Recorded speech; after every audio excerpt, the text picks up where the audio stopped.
Hello, mao na ni akong gibuhat karon no.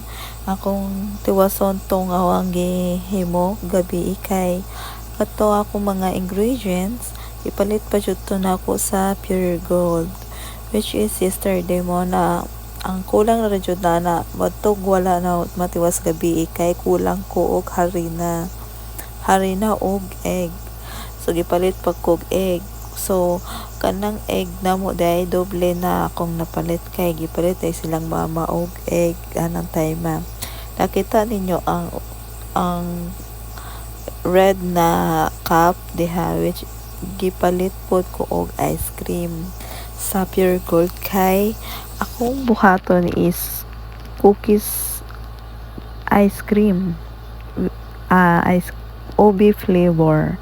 Kanang ice cream OB nga flavor nga siya, so butangan jud na try ra na ko og kanang buhat og unsa joy lasa ana niya. Labi man po siya, which good for new version for cookies ice cream ang tawag ana guys. So tara po na ninyo og sundogan ninyo na kay ako na lang nang ibutang ang kana ingredients sa description box para makakita mo ug unsa tong akong ingredients.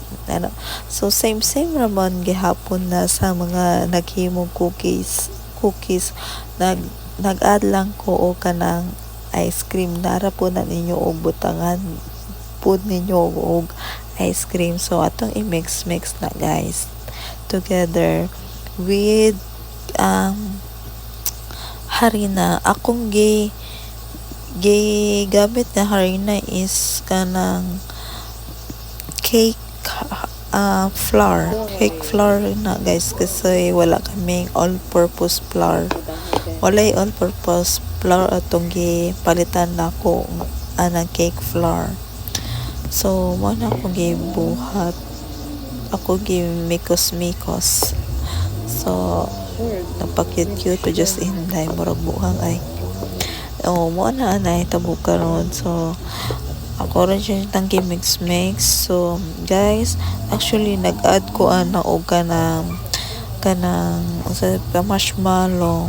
Mao ra to guys. Thank you sa pagtanaw. Happy